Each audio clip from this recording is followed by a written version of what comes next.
ভালোবাসার আরেক নাম বাবা মা। আসসালামু আলাইকুম। Hello everyone. আমি মারুফ আক্তার। স্বাগত জানাই এম ব্লগের নতুন একটি ভিডিওতে।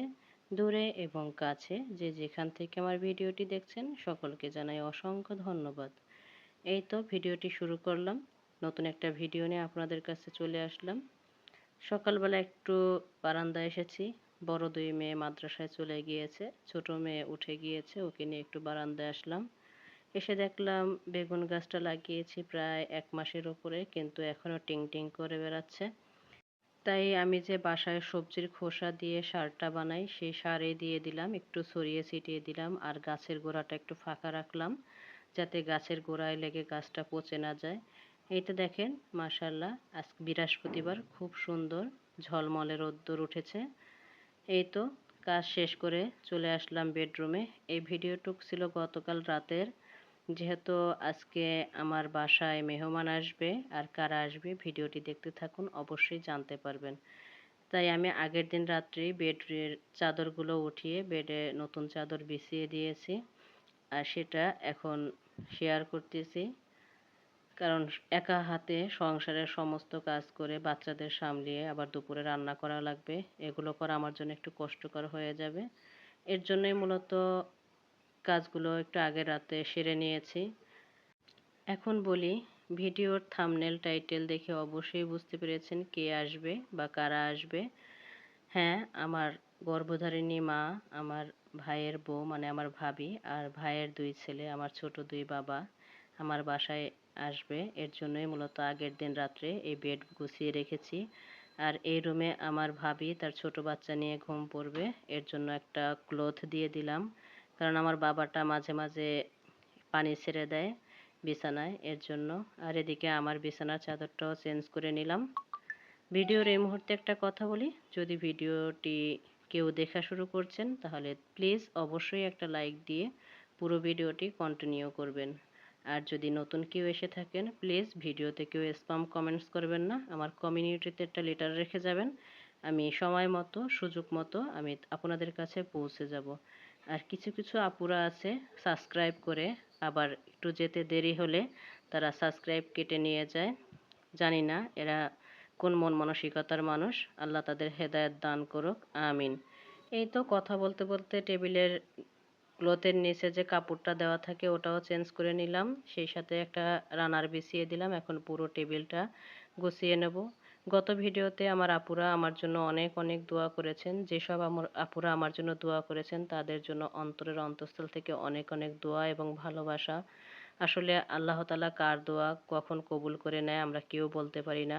তাই আমার আপুদের জন্য আমার অন্তরের অন্তঃস্থল থেকে অনেক অনেক দোয়া এবং ভালোবাসা। আর যারা কষ্ট করে আমার ভিডিওটি দেখেন তাদের জন্য আমি সবসময় অন্তর থেকে দোয়া করি। আল্লাহ পাক সবাইকে ভালো রাখুক, সুস্থ রাখুক। আজকে কিন্তু আমার অবস্থা খুবই নাজেহাল। উঠেছি একটু দেরি করে। আপনাদের ভাইয়াকে বলেছি একটু তাড়াতাড়ি বাজারে যাও। সে বলতেছে যেহেতু আমার মা দেরি করে গাড়ির টিকিট কেটেছে, 9:30 বাজে, তারা আসতে আসতে অনেক দেরি হবে। কিন্তু তারা কিন্তু খুব তাড়াতাড়ি চলে এসেছে। আর এদিকে দেখেন অফ ক্যামেরায় কিন্তু আমি এদিকটাও গুছিয়ে নিয়েছি। এখন বেসিনটা সুন্দর করে একটু ধুয়ে মুছে নেব। ধোয়া মোছাই আছে কিন্তু এত পরিমাণে ধুলা, মনে হয় যে আমি বছরে ওই বেসিনে হাত দিই না, এরকম একটা অবস্থা হয়ে থাকে। সেটাই মূলত একটু হালকাভাবে ঘষে মেজে পরিষ্কার করে নিচ্ছি। এগুলো পরিষ্কার পরিচ্ছন্ন করে আমি গোসল করে তারপরে চলে যাব রান্না করতে।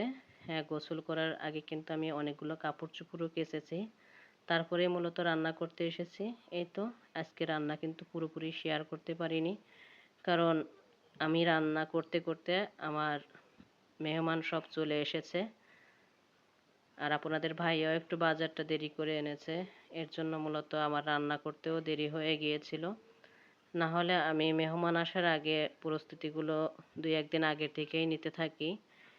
যেহেতু নিজের শরীরটা ভালো না, আপনাদের ভাইয়া বলছে তারা আসুক তারপরে আস্তে ধীরে বাজারঘাট করে দেব। এই তো আমি এখানে শোল মাছ ভুনা করে নিচ্ছি। মশলাটা কষিয়ে সুন্দর করে এখন শোল মাছটা দিয়ে ভুনা করে নেব। আর এদিকে দেখেন আপনাদের ভাইয়া মুরগি, গরুর গোশ, সেই সাথে সবজি অনেক কিছু নিয়ে এসেছে, সেগুলোই এখন গুছিয়ে রাখবো। আর এগুলো গুছাতে গুছাতে কিন্তু আমার মা চলে এসেছে।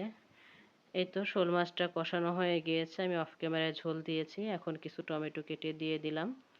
আমার মা সব ধরনের মাছ পছন্দ করে না, সে যেরকম পছন্দ করে সেগুলোই রান্না করেছি। এই তো শোল মাছ ভুনা, সবজি ভাজি করেছি, ডিম ভুনা করেছি, আর টক ডাল রান্না করেছি টমেটো দিয়ে। যেহেতু অনেক বড় জার্নি করে এসেছে বরিশাল টু ঢাকা, এর জন্য সিম্পল খাবারই রান্না করেছি। কয়েকদিন থাকবে, আস্তে ধীরে খাওয়াবো। এরপর এটা হলো বিকেলের ভিডিও। আমার মা আমার জন্য বস্তা ভর্তি করে কি ভালোবাসা নিয়ে এসেছে সেটাই মূলত আপনাদের সাথে শেয়ার করব। এই যে দেখতেছেন, এটা হলো শালুক। এটা শাপলার গাছের নিচে হয়। এটা আমার আব্বা অনেক কষ্ট করে জমির থেকে উঠিয়েছে, আর এটা উঠাতে গিয়ে কিন্তু আমার আব্বার শরীরে চুলকানি হয়েছে, সেটাতে অনেকটা ঘা হয়েছে, অনেক কষ্ট হয়েছে।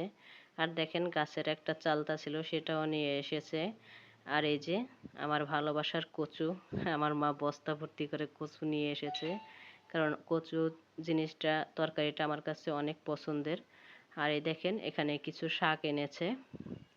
এই যে এটা হলো থানকুনি পাতা, এর ভিতরে আছে তেলাকচু পাতা, তারপরে গাছের কচুর লতি নিয়ে এসেছে। আমার মেয়ে বলছে নানু লতি নিয়ে আসবে। ঢাকা তো সব কিছুই পাওয়া যায়, আপনাদের অনেকের কাছে মনে হবে এগুলো তো খুবই সিম্পল জিনিস, সাধারণ জিনিস, কিন্তু বিশ্বাস করেন এই যে যে জিনিসগুলো দেখতেছেন না, এগুলো কিন্তু হীরার থেকেও দামি জিনিস আমার কাছে মনে হয়, কারণ এর প্রত্যেকটা জিনিস আমার মায়ের ভালোবাসা, আমার বাবার ভালোবাসা, আমার ভাইয়ের বউয়ের ভালোবাসা। আর এই যে দেখতেছেন 5 লিটারের দুধের ক্যানে দুধ, এই 5 লিটার এনেছে, আরও 3 লিটার দুধ এনেছে, সেগুলো আমি ফ্রিজে রেখে দিয়েছি। আর এই দুধটা দিয়ে আমি চিজ তৈরি করব, আর সেটা আমি অবশ্যই শেয়ার করব। আর এই যে দেখতেছেন পিঠা, এটা মূলত তালের পিঠা। এটা আমাদের বরিশালে কলা পাতায় উপর দিয়ে চুলোর উপরে বানায়, কেকের মতো হয় পিঠাটা। মাশাআল্লাহ, অনেক দিন পরে এই পিঠাটা খেয়েছি, অনেক ভালো লেগেছে। আমার মেয়েরা তো অনেক খুশি এই পিঠাটা পেয়ে। অনেক ভালো একটা জিনিস এনেছে আমার মা। আর এই পিঠার যে তাল, ওইটা কিন্তু আমার ছোট বোন তার বাড়ির থেকে পাঠিয়ে দিয়েছে, যেহেতু শুনেছে যে আমার মেয়েরা খাবে, আর আমার মেয়েরা কিন্তু তাকে ছোট আম্মু বলে ডাকে। এই তো, এই যে ভালোবাসাগুলো দেখতেছেন, এগুলো নিয়ে এসেছে। আর এই যে পিঠাটা কেটে নিলাম, এটা ছিল সন্ধ্যার পরের ভিডিও। আর এই যে শালুক, শালুকটাও সিদ্ধ করে নিয়েছি।